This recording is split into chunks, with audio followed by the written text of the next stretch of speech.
کہ یزید امیر المومنین ہے، اسے رضی اللہ تعالیٰ عنہ کہنا چاہیے۔ یہ لوگ بھی اسی ہندوستان میں پائے جاتے ہیں اور سب کلمہ پڑھتے ہیں۔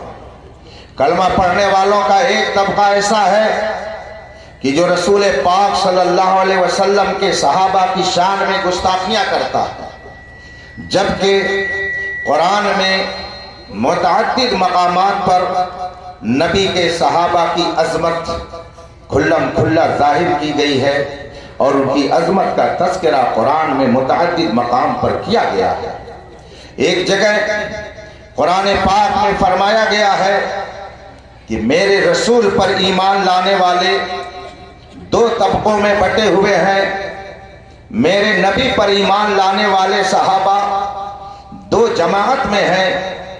ایک گروہ اور جماعت وہ ہے جس نے فتح مکہ سے پہلے اسلام قبول کیا، اور دوسرا گروہ وہ ہے جس نے فتح مکہ کے بعد اسلام قبول کیا۔ وَكُلًّا وَعَدَ اللَّهُ الْحُسْنَى، اللہ نے دونوں جماعتوں سے جنت کا وعدہ کر لیا۔ سبحان اللہ۔ تو سارے صحابہ جنتی ہیں، یہ قرآن فرماتا ہے۔ سارے صحابہ عادل اور ثقہ ہیں، یہ قرآن فرماتا ہے۔ مگر کلمہ پڑھنے والوں کی ایک جماعت اسی ہندوستان میں پائی جاتی ہے جو صحابہ کی شان میں گستاخی کرتی ہے۔ رسول پاک صلی اللہ علیہ وسلم نے اپنے صحابہ کی عظمت کو بیان کرتے ہوئے فرمایا، اللہ اللہ اللہ اللہ فی اصحابی لا تتخذوہم غرضا من بعدی، اللہ سے ڈرو، اللہ سے ڈرو۔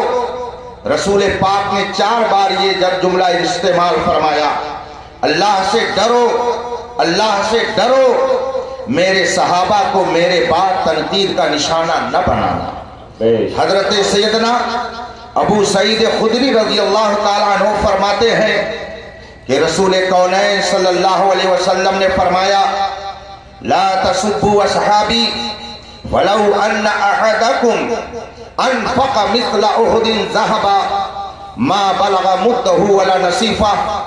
حضرت سیدنا ابو سعید خدری صحابی رسول ہیں، وہ فرماتے ہیں کہ رسول پاک نے فرمایا، لا تسبوا اصحابی، میرے صحابہ میں سے کسی کی شان میں گستاخی مت کرو۔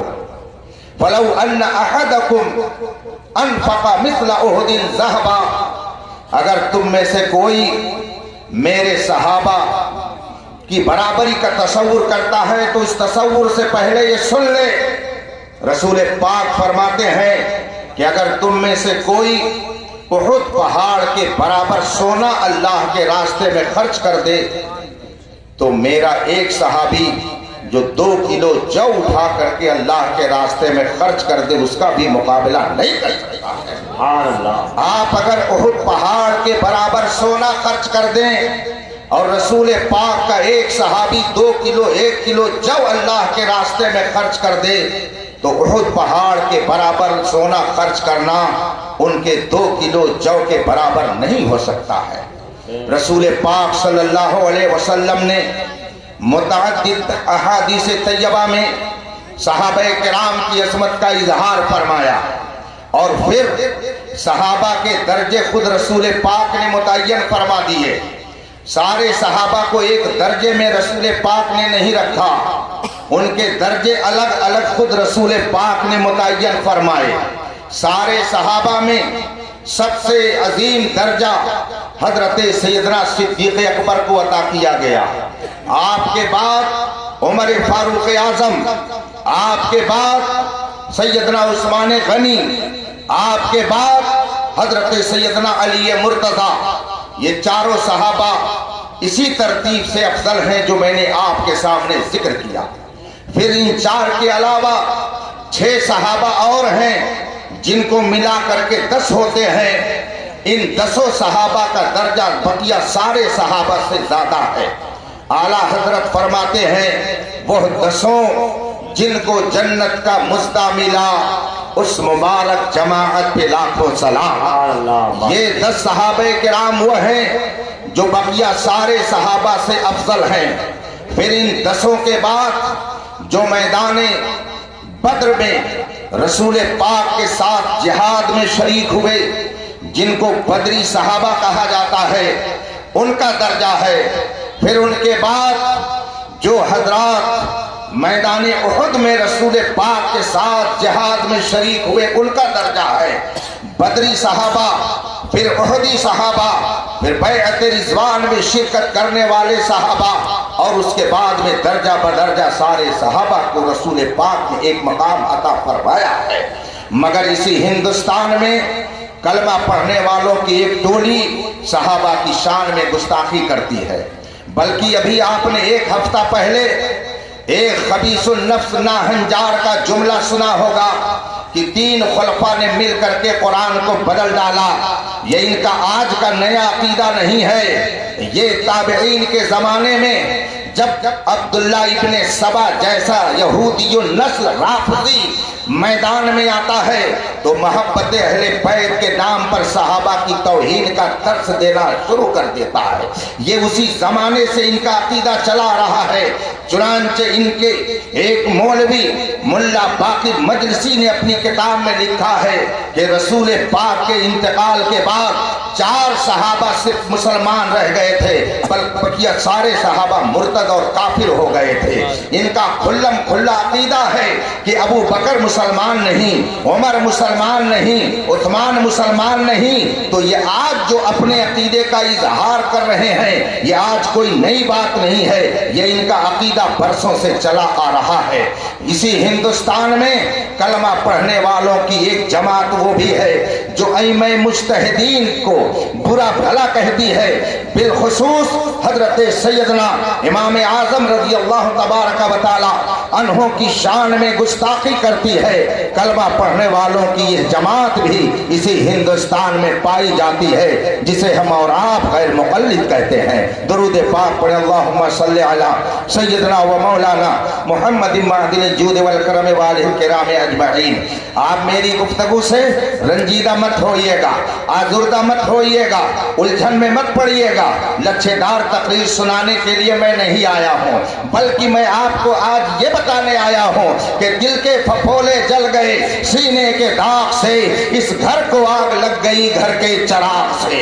کلمہ پڑھنے والوں کی ایک جماعت اسی ہندوستان میں پائی جاتی ہے جو نبی کا کلمہ پڑھتی ہے، اس کے باوجود علماء دین کی شان میں گستاخیاں کرتی ہے، علماء کرام کی توہین و تحقیر کرتی ہے، جبکہ قرآن پاک میں ایک جگہ نہیں 50 جگہ علماء دین کی فضیلت کو واشگاف انداز میں بیان کیا گیا ہے۔ قرآن ارشاد فرماتا ہے هل يستوي الاعمى والبصير، کیا جو آنکھ والے ہیں اور جو آنکھ والے نہیں ہیں وہ دونوں برابر ہو سکتے ہیں؟ کیا بینا اور نابینا دونوں کا درجہ ایک ہو سکتا ہے؟ قرآن فرماتا ایسا نہیں ہے۔ بینا کون ہے؟ جو علم دین رکھتا ہے۔ نابینا کون ہے؟ جو علم دین سے نابلد ہے، ناواقف ہے۔ وہ بینا نہیں نابینا ہے، اور جسے علم دین حاصل ہے وہ بینا ہے۔ قرآن فرماتا ہے کیا دونوں کا درجہ ایک ہو سکتا ہے؟ دوسری جگہ قرآن فرماتا ہے انما یخشی اللہ من عبادہ العلماء، اللہ سے حقیقت میں اگر خوف رکھنے والا کوئی طبقہ ہے تو اہل علم کا طبقہ ہے۔ ایک جگہ نہیں 50 جگہ قرآن پاک میں اہل علم کی فضیلت ظاہر کی گئی ہے، اور خود رسول پاک صلی اللہ علیہ وسلم نے ارشاد فرمایا ہے، نبی کریم فرماتے ہیں کہ انبیاء کرام کی جماعت درہم و دینار کا وارث اپنا کسی کو نہیں بناتی ہے، بلکہ وہ اپنے علم کا وارث بناتی ہے۔ تو جو علم مصطفیٰ اپنے سینے میں رکھے وہی جانشین مصطفیٰ ہوتا ہے۔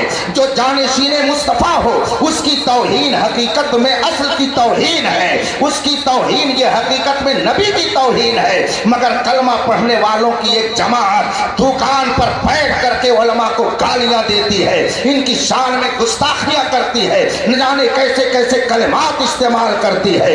رسول پاک صلی اللہ علیہ وسلم نے مومنوں کی عظمت بیان فرمائی کہ ایک عام مومن کا درجہ کیا ہے، ایک عام مومن کا مقام کیا ہے۔ میں اس لیے یہ باتیں عرض کر رہا ہوں کہ آج جو ماحول ہندوستان کا بنا ہوا ہے، آپ اس ماحول میں امین شریعت کی عظمت کو سمجھیں اور یہ جانیں کہ عرس کرنے کے لیے یہ ضروری نہیں ہے کہ وہ آسمان میں اڑتا دکھائی دے، بلکہ اگر وہ عالم ربانی ہے تو وہ اپنے دل میں رکھنے کے قابل ہے، اپنی پلکوں میں اسے ہمیں جگہ نعرہ تکبیر، نعرہ رسالت، عرس حضور امیر شریعت، مسلک اعلیٰ حضرت خلیفہ حضور سرکار تاج الشریعہ۔ ایک مومن کا مقام کیا ہے اسے آپ ایک مسئلے سے سمجھ لیجئے، تب آپ کو احساس ہوگا کہ ایک مومن کا درجہ کیا ہے، اور جب مومن کا یہ مقام ہے تو جانشین مصطفیٰ کا مقام کیا ہوگا۔ آپ نے ہزاروں مرتبہ اپنے ماتھے کی آنکھوں سے دیکھا ہوگا کہ جب آدمی جماعت سے نماز پڑھتا ہے، اگر سنی امام کی اقتداء میں نماز پڑھ رہا ہے تو ہزاروں مرتبہ اس نے دیکھا ہوگا کہ جو ہی امام نے سلام پھیرا، اب امام قبلے کی طرف نہیں بیٹھتا ہے بلکہ یا تو پورب کی طرف گھوم جائے یا پچھم کی طرف گھوم جاتا ہے، اتر کی طرف یا دکھن کی طرف وہ اپنا منہ کر لیتا ہے۔ تو آپ کیا بتائیں گے کہ آخر وہ پورب اور اتر اور دکھن اپنا چہرہ سلام پھیرنے کے بعد کیوں کر لیتا ہے؟ اور اگر ایسے ہی قبلہ کی طرف منہ کر کے بیٹھا رہ گیا تو اس نے مکروہ کا ارتکاب کیا۔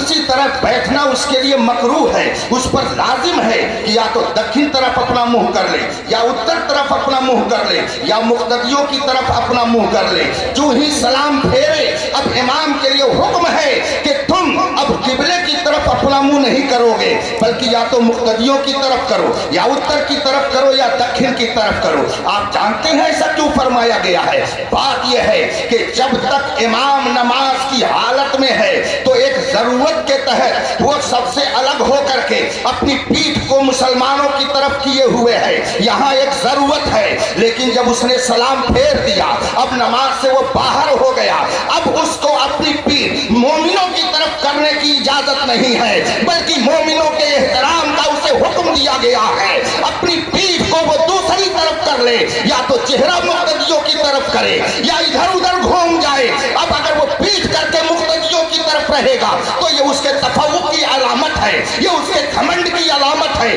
یہ اس کے تکبر کا شائبہ ہے۔ ہو سکتا ہے اپنے بڑکپن کی وجہ سے وہ مقتدیوں کو حقیر سمجھنے لگے، اس لیے حکم ہے سلام پھیر کر کے اب تم قبلے کی طرف نہیں رہو گے بلکہ مومنوں کی طرف اپنا چہرہ کر لو گے۔ یہ ایک مومن کا احترام مصطفیٰ نے ہمیں عطا فرمایا۔ میرے بھائیوں، ایک مومن کا یہ مقام ہے، ایک مومن کا یہ درجہ ہے۔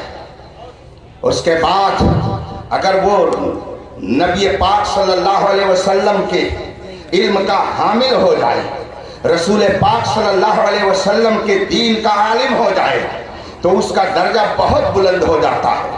حضرت سیدنا حمید ابن عبد الرحمن رضی اللہ تعالیٰ عنہ ایک صحابی رسول ہیں، راوی حدیث ہیں، وہ فرماتے ہیں سمعت معاویہ رضی اللہ تعالیٰ عنہ یقول خطیبا سمعت النبی صلی اللہ علیہ وسلم یقول من یرد اللہ به خیرا یفقہہ فی الدین انما انا قاسم واللہ یعطی ولن تزال هذه الامة قائمة على امر اللہ لا یضرهم من خالفهم حتی یاتی امر اللہ۔ حضرت حمید بن عبد الرحمن فرماتے ہیں کہ میں نے حضرت امیر معاویہ رضی اللہ تعالیٰ عنہ کو یہ فرماتے ہوئے سنا ہے کہ رسول پاک نے فرمایا کہ اللہ جس کے ساتھ بھلائی کا ارادہ فرماتا ہے اسے دین کا عالم بنا دیتا ہے۔ رسول پاک نے یہ بھی فرمایا کہ انما انا قاسم واللہ یعطی، دیتا تو خدا ہے مگر بانٹتا میں ہوں۔ حضرت امیر معاویہ فرماتے ہیں رسول پاک نے آگے یہ بھی فرمایا کہ اس امت کا ایک طبقہ ہمیشہ حق پر قائم رہے گا، لا یضرهم من خالفهم، جو ان کی مخالفت کرے گا وہ ان کا کچھ بھی نقصان نہیں کر پائے گا، حتی یاتی امر اللہ، یہاں تک کہ قیامت آ جائے گی۔ یہ حدیث کے 3 اہم ٹکڑے ہیں۔ پہلے ٹکڑے میں رسول پاک نے فرمایا کہ اللہ جس کے ساتھ بھلائی کا ارادہ فرماتا ہے اسے دین کا عالم بنا دیتا ہے۔ دوسرے ٹکڑے میں فرمایا کہ رسول پاک ارشاد فرماتے ہیں دیتا خدا ہے مگر تقسیم میں کرتا ہوں۔ اور تیسرے ٹکڑے میں فرمایا گیا کہ امت کا ایک طبقہ ہمیشہ حق بات پر مضبوطی سے قائم رہے گا اور جو ان کی مخالفت کرے گا وہ خود ذلیل و رسوا ہوگا اور یہ ہمیشہ سرخرو رہیں گے۔ یہ حدیث کے 3 ٹکڑے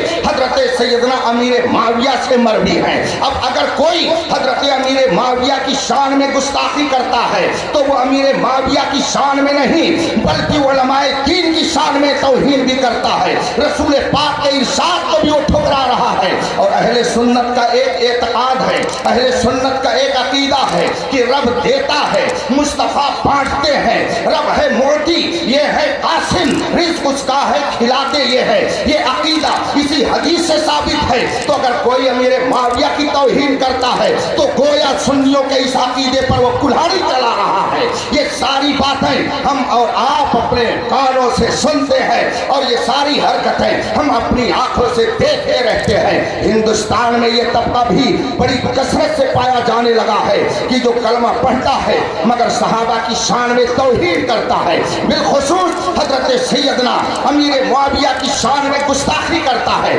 طرح طرح کی بکواس کرتا ہے۔ یہ سارے طبقے اسی ہندوستان میں پائے جاتے ہیں۔ مگر اے سنیوں، آپ اپنی قسمت پر ناز کرو، آپ اپنی قسمت پر فخر کرو کہ اگر اللہ نے آپ کو کلمہ پڑھنے کی توفیق دی ہے تو آپ کو اللہ نے یہ بھی توفیق دی ہے کہ آپ کے دل میں خدا کی بھی عظمت، نبی کی بھی عظمت، اہل بیت کی بھی عظمت، صحابہ کا بھی احترام، اولیاء کرام کا بھی احترام، یہ جذبہ کسی اور در سے نہیں ملا ہے۔ یہ تعلیم اس دور میں اگر مل رہی ہے تو بریلی کے امام احمد رضا کے در سے مل رہی ہے۔ انہوں نے پوری دنیا میں جو تحریک عشق مصطفیٰ چلائی، تقدیس الوہیت کا جو بازار گرم کیا اور علماء کی عظمت کے لیے جو انہوں نے دن رات قلم چلایا تو پوری دنیا پکار اٹھی، ڈال دی قلب میں عظمت مصطفیٰ سیدی اعلیٰ حضرت پہ لاکھوں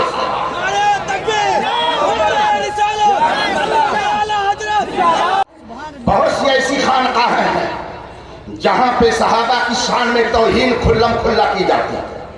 بہت سے ایسی درسگاہیں ہیں جہاں پہ اہل بیت کی شان میں گستاخیاں کی جاتی ہیں۔ بہت سے ایسی آستانے ہیں جہاں کے مجاور علماء کی توہین کرتے ہیں، ان کو گالیاں دیتے ہیں۔ مگر جو مسلک اعلیٰ حضرت پر صحیح ڈھنگ سے چلنے والا ہے، پورے ہندوستان میں ایک فرد بھی ایسا نہیں ملے گا کہ جو کسی نبی کسی ولی کی شان میں بھی گستاخی کرے۔ جو مسلک اعلیٰ حضرت والا ہے وہ غوث و خواجہ والا ہے، وہ وارث پاک والا ہے، وہ صابر پاک والا ہے، وہ خواجہ پاک والا ہے، وہ نظام الدین دہلوی کو ماننے والا ہے، قطب الدین بختیار کاکی کو ماننے والا ہے، مخدوم کچھوٹا کا ماننے والا ہے۔ اس لیے کہ امام احمد رضا نے یہ سبق 100 سال پہلے دیا، تیرے غلاموں کا نقش قدم ہے راہ خدا، وہ کیا بہک سکے جو یہ سرات۔ نعرہ تکبیر، نعرہ رسالت، جشن عید میلاد النبی، عرس مقدس، نعرہ رسالت۔ جس کے پاس علم ہوتا ہے، قرآن فرماتا ہے اسی کے دل میں خدا کا خوف زیادہ ہوتا ہے۔ آپ کہیں گے حضرت بہت سارے علماء پائے جاتے ہیں جو کھلم کھلا بہت ساری خرافات کرتے ہیں، تو اس میں کوئی تعجب کی بات نہیں ہے۔ بہت پہلے شعر کہا گیا ہے، چمکتا جو نظر آئے وہ سب سونا نہیں ہوتا، چمکتا جو نظر آئے وہ سب سونا نہیں ہوتا۔ اگر دنیا میں رہنا ہے تو کچھ پہچان پیدا کر۔ رسول پاک صلی اللہ علیہ وسلم نے آج سے 1400 سال سے زیادہ عرصہ گزر گیا، ارشاد فرمایا تھا، اِنَّ شَرَّ الشَّرِّ شِرَارُ الْعُلَمَاءِ اِنَّ خَيْرَ الْخَيْرِ خِيَارُ الْعُلَمَاءِ۔ دنیا کے اندر جتنی بری چیزیں ہیں ان سب کو اکٹھا کرو اور دیکھو کہ ان میں سب سے بری چیز کون ہے۔ رسول پاک فرماتے ہیں